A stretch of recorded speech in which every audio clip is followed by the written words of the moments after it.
Esto es Warp Talks, el podcast de Warp, en el que creamos un espacio de diálogo vivo con los nombres que marcan el ritmo en las diferentes industrias creativas alrededor del mundo. Hi, Harry. Hi. How are you? Thank you so much for your time. Yeah, I'm very good, man. It's good to talk to you. Yeah, no problem. It's an honor to be able to talk with you. You will soon be in Mexico. How do you feel about that? I feel very good. I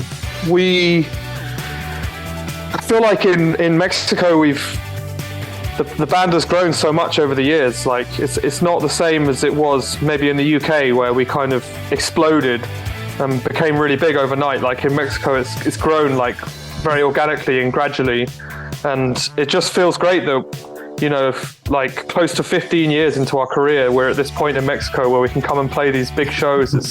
We're very excited. It's great. We love Mexico. We love not just playing there, but just being there. You know, it's a great place to be. We love the food. We love the people. So we're really excited about the trip for sure. Very much. Thank you so much, Harry. Music has hopes and dreams. Histories have always been written through the music. It's just quite powerful. So music has the power to be a universal language. Thanks, Harry, for that artistic ability to generate such a powerful music. So what does music mean to you, and being able to share it with so many people around the world? And I think you're spot on. I think music is very powerful, and it means everything to me. It's my whole life. Like, it's my job, but it's also my passion. I love to play music. I love to sing and perform live. And I love to listen to music.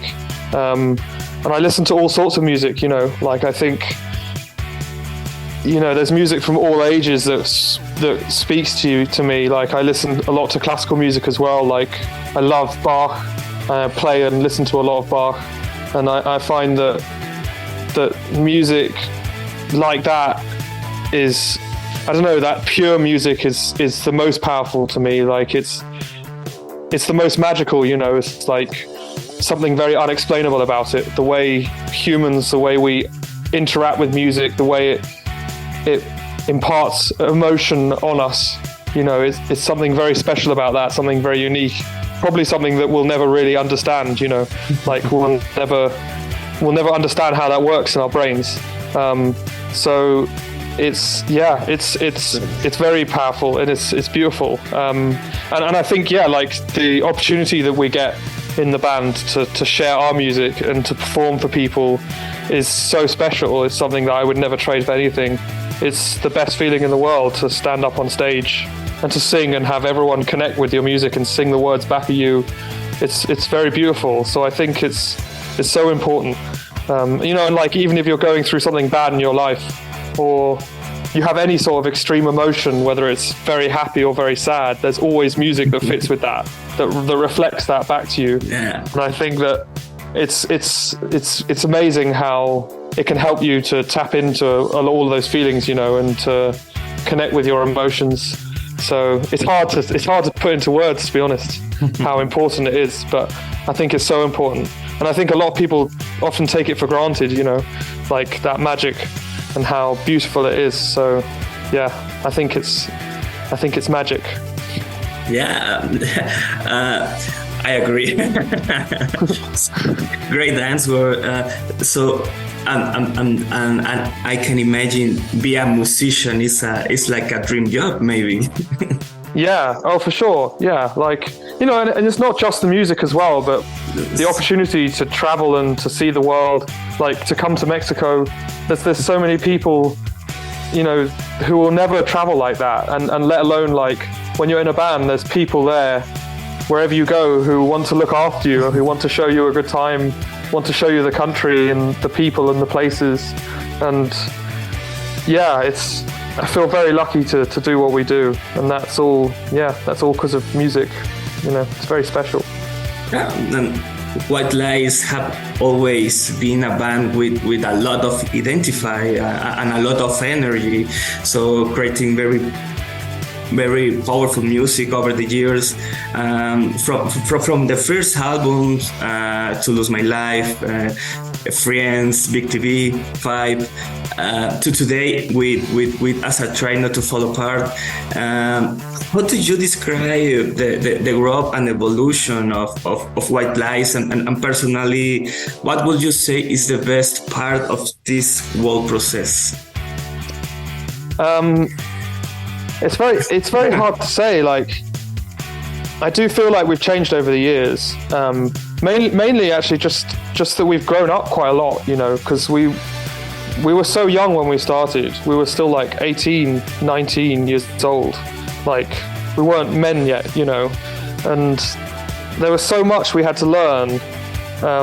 It's kind of overwhelming at the start, really, because there's nothing that can teach you how to do it, really. You just have to do it and have a go, you know. And to look back on that time, I just don't know how we did it, really. Especially like the schedules, how busy we were, how much we traveled, how little we saw of our homes and our families. Like, we were really thrown in the deep end. But I think over the years, we've learned how that whole thing works, how touring works, how performing and writing works. And I think you can hear it in the albums. Like, the first album sounds, I don't know, I guess it's a very polished album, but it sounds much more simple to me. Like, the songs are very direct. They're very, like, in your face and pompous, whereas as we grew older, I think the songs have become more complex, maybe, like more, dare I say it, like interesting, maybe. Like, there's a few elements in there that are unexpected, like a few decisions we made that were kind of different to the stuff we'd done before. But you know, that at the same time, I think you have to try and hang on to what makes your band good, you know, and what people like about it. So we always try and pick like the elements of our music that makes up White Lies, that makes it like recognizable as White Lies. So that's even stuff from the first album, you know. Yeah. But yeah, like, it's hard to say. I think what's interesting though actually is, like, when I listen back to the albums, I can always remember, like, think like how we felt, like when we were making them, like what we were doing, like what we were like. It's like even more vivid than when you look at a photograph or something, or when you see videos of us playing or interviews or whatever. Like, just the music on its own, it can take you right back to that time and that feeling, you know. So it's very special like that, I think. Thank you so much. And England has been a country that has shared a lot of music with us. It marked our lives. So over the years, British rock, Britpop, even dream pop have been a great musical manifestation of England. So White Lies is one of them. like Oasis, Blur, Pulp, Joy Division, Radiohead, The Smiths. It's a long list. So do you think that growing up in this prolific music medium has influenced the band, the band's way of working? Yeah, I think for sure. Yeah, like, and especially being in London as well. Like, such a big. I mean, it's like Mexico City, I guess. Like, there's such a big city. There's so many people, and there's such a big audience there for whatever kind of music you want to make. And I think, like, when we were growing up, teenagers, we go and see shows like once a week, you know, twice a week, and great bands, like great indie bands who are, you know, still going now. And I think growing up in that environment, like, more than anything else, excuse me, more than anything else, it's like, I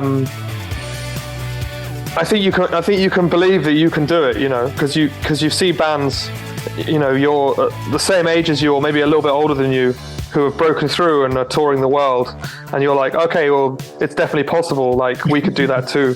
But I think the other thing in the UK is, maybe this is a cliche, but the weather in the UK is terrible most of the time. Like, it rains a lot.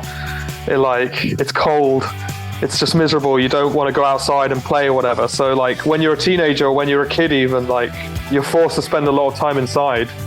and you get bored, and like music is great for filling that time. Like, and that's like, I remember that a lot when we were starting. Like, you need to think of things to do on the weekend, and we would like book a rehearsal space and go and play music together because it was something you could do inside. You didn't have to rely on the weather. And so I think a lot of bands would start that way because, you know, a lot of the UK is very boring, so you need to find something to do. Like, it's interesting like that. Like, I don't know, it's the same across Europe maybe. Like in Northern Europe, there's so many great bands, and I think it's all because of, well, not all, but a lot to do with the weather, you know, not being able to get outside. Wow. What was the key moment that marked before and after for you to be who you are nowadays, being a great musician, a great singer, a great human? I think, I mean, there's so many moments, and like with the band, like they all seem to go by in a flash because you're so busy, you know, but a few that stand out, I think, when the first album went to #1 in the UK, that was like such a huge deal. We didn't even realize at the time, but that sort of gave us our whole career, you know, like people were talking about that all over the world, and we were able to go and play shows across Europe and in America and in Mexico and in Japan and Australia. And like, it really changed our lives, I think, like, and gave us everything that we still have now and we still enjoy, you know, our whole career. That, and like, I think like a few big shows, like playing Glastonbury for the first time, which has just happened obviously 2 weeks ago. Wow. It's a really terrifying moment because there's so many people, but it feels like a big change, you know, like, wow, there's something happening here. There's so many people who are here to see us, and like, they know the songs, they're singing them back to you, and it's like just really special. And it's moments like that you remember for the rest of your life, I think. Like when you see a sea of people and they know your band, they're there to see you. It's like, it really changes everything, you know. So, but I feel like we still have those moments from time to time, you know. Like, dare I say it, when we play in Mexico, when we played Corona Capital just last year, like such a big show for us, like probably, I mean, definitely one of the biggest shows we've ever done. So you still have those moments where you walk up on stage and you're like terrified and your heart's pounding and you just feel like it's a big moment, you know, and then you see this huge crowd and people know your music and they're singing the song to you. It's just very special. So yeah, we're very lucky, I think. Yeah, Corona Capital is a great festival. So big, so low people. So yeah. It will be amazing to see you in Mexico again. Your new album deserves to reach every corner of the world possible. Absolutely. So do you have any special memory in our country?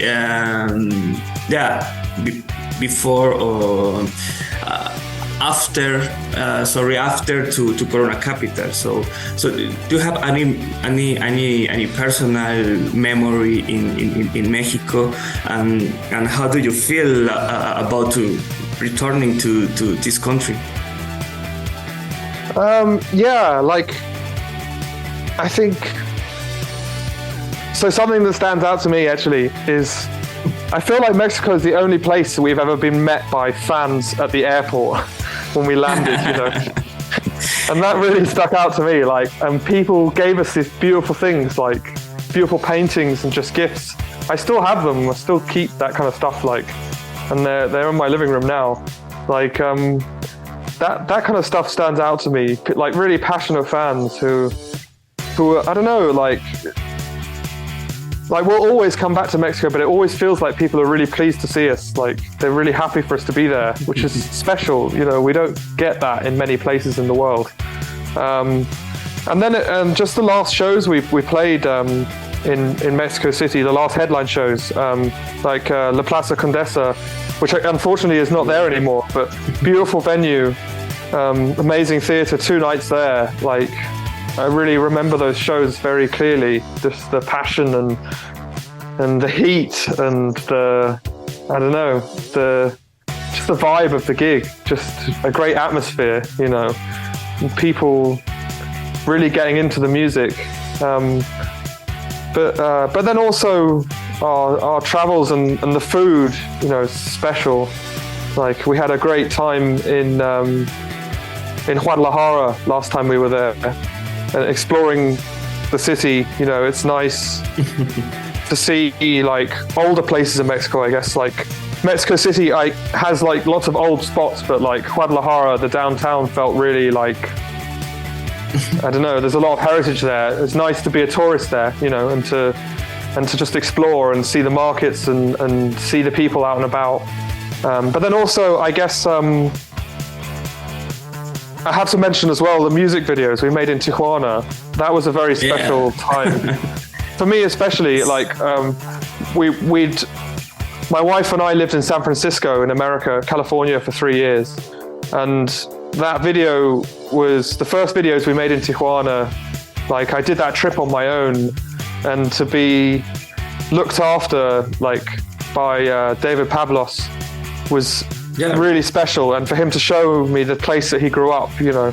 And Tijuana's like not on the top of people's lists as a tourist, you know. It's like it's a strange town. It's and it has its problems, you know, but to see the beautiful sides of that city with someone who knows it really well was something that I'll remember forever. Like I loved that time. It was just a blast, just really good fun. So we've had so many special times in Mexico, doing so many different things, you know. So there's so many things I could talk about, but I have to mention Tijuana though. That was especially amazing, like just a beautiful place to be. So